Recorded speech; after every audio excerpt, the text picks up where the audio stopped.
Hello friend, আশা করি তোমরা সবাই ভালো আছো। আমিও ভালো আছি। আমি সুপ্রীতি, নতুন একটা ব্লগ নিয়ে তোমাদের কাছে চলে এসেছি। এদিকে আমার হাজব্যান্ড আর দাদা আছে, আমার ফ্রেন্ড আছে। তো একসাথে আমরা সবাই মিলে ঘুরতে চলে গেছিলাম আজকে আমরাত। তো আমরাত ফেস্টিভ্যালের সম্বন্ধে তোমরা যারা যারা জানো না কিছু, তাই তোমাদেরকে বলছি। যেহেতু আমরা ওমান মাস্কেটে আছি, তো এখন ফেস্টিভ্যাল চলছে 1 তারিখ থেকে 31 তারিখ পর্যন্ত। আমরাত ফেস্টিভ্যালে আগের বারের থেকে তুলনামূলক এবার সুন্দর খুব কম হয়েছে, যেটা বললো তোমাদেরকে ডিটেলসে। কেন আগেরবার সত্যিই অনেক সুন্দর হয়েছিল, এবার লাইটিং খুব কম করেছে, তাতে রুমে অনেক সুন্দর করেছে। এখানে এন্ট্রি প্রাইস নিয়েছিল আমাদেরকে প্রায়, আমরা 6 জন মিলে গেছিলাম যারা বয়স্ক। যেমন আমার বাবার কিন্তু এন্ট্রি প্রাইস ফ্রি ছিল, কোনো টাকা লাগেনি, কিন্তু আমাদের 6 জনের নিয়েছে 4 রিয়াল 300। তার মানে তোমরা হিসেব করে না কত।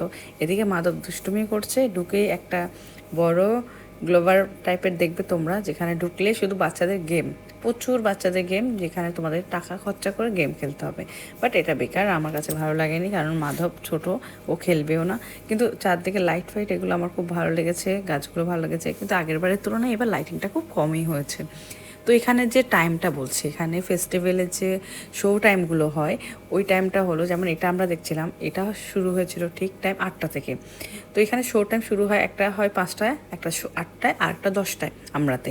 এরপর এই শোগুলো দেখার পর 8:30টায় ঠিক টাইমে তখন হয় বাজি ফাটানো, যেটা আমরাতে বেস্ট। অন্য কোথাও বাজি ফাটানো হয় না, যেটা আকাশে আমরা দেখে বাজি ফাটাই সেগুলো। এরপর সন্ধ্যা 6টা থেকে রাতের 9টা পর্যন্ত যেসব কালচারাল প্রোগ্রাম আছে, যেগুলো ইন্ডিয়ান নাচ, তারপর ইতালি নাচ, ফ্রান্স, থাইল্যান্ড, সব দেশের অনেক কিছু, চায়না ধরনের নাচ দেখিয়েছিল, সব কিছু আমরা দেখেছিলাম। খুব ভালো লেগেছিলো ওগুলো। কিন্তু আমার কাছে সবথেকে ভালো লেগেছে কুরুমের ভিডিওটা তোমাদের দিলে বুঝতে পারো। কিন্তু আমরা তো, তোমরা যেতে পারো যারা যেতে চাও, বাট আমার কাছে এতটা ভালো লাগেনি আমরাতে ফেস্টিভ্যালে। যেহেতু আমি অনেক কিছু দেখেছিলাম সেখানে, এত কিছু দেখে শুধু কালচারাল প্রোগ্রামটা ছিল আর বাজিটা ছিল ইম্পর্টেন্ট, আর কিছুই নেই সেখানে তেমন। যাই হোক, এদিকে মাদকপুর দৌড়াচ্ছে, ওর জন্য আমি কি ফেস্টিভ্যাল দেখবো? ও যা দুরন্তপনা করে, একবার ওইদিকে যায়, একবার ওইদিকে যায়, একবার ওর বাবা টানে, একবার আমি টানি। তারপরে ছেলেটা কথা শোনে, যে দুষ্টুমি করে, যে দৌড়ায় কী বলো, আমাদেরকেও দৌড়ায়।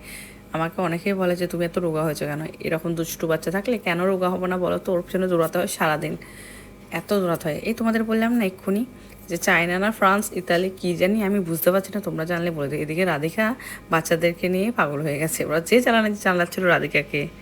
আমার ভিডিও তোমাদের ভালো লাগলে অবশ্যই ফলো করে দিও।